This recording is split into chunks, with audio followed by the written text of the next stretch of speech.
Example 8.11. Suppose you throw a ball with a mass of 0.40 kilograms against a brick wall. So we're going to have a brick wall right here, and we're going to throw a ball to the brick wall.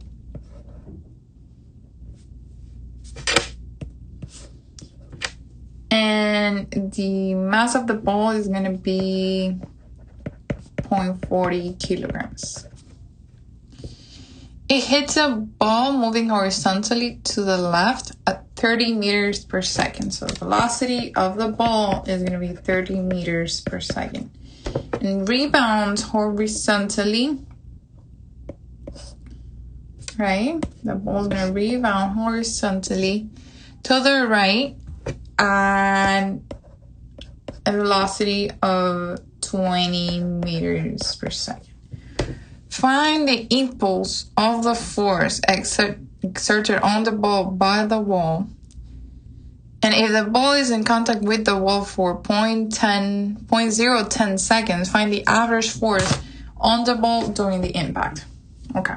First, we need to find the initial momentum, right? So the initial momentum on the x-axis is going to be mass of the ball times the velocity of the ball.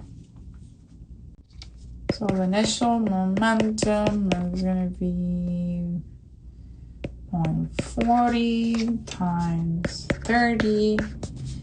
It's going to give us minus 12, right? Because it's moving to the left, so the velocity is going to be negative. So this is the initial momentum for the ball. Now let's find the final momentum. Final momentum on the x-axis is going to be the mass of the ball times the final velocity of the ball. And that's going to be, what's the mass of the ball? Okay, 0.40 times the 20. It's positive because it's moving to the right. So that's going to be equals to 8.0.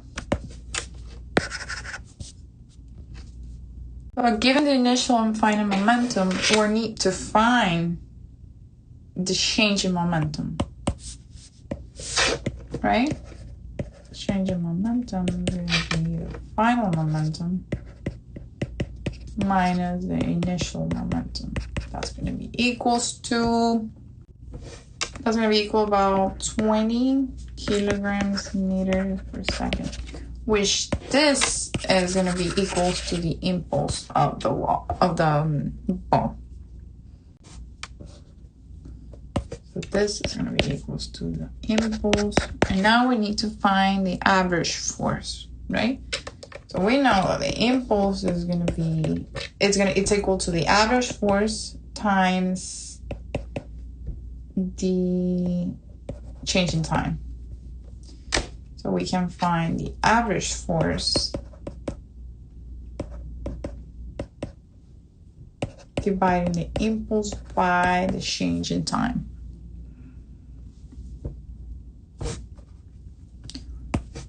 So here we know the impulse is going to be equal to 20 over 0.0110 seconds, which is for how long the ball was in contact with the wall.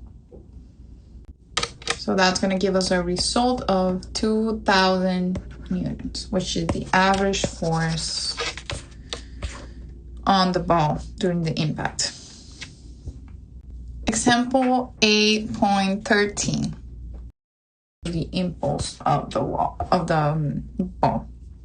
Force on the ball during the impact. Example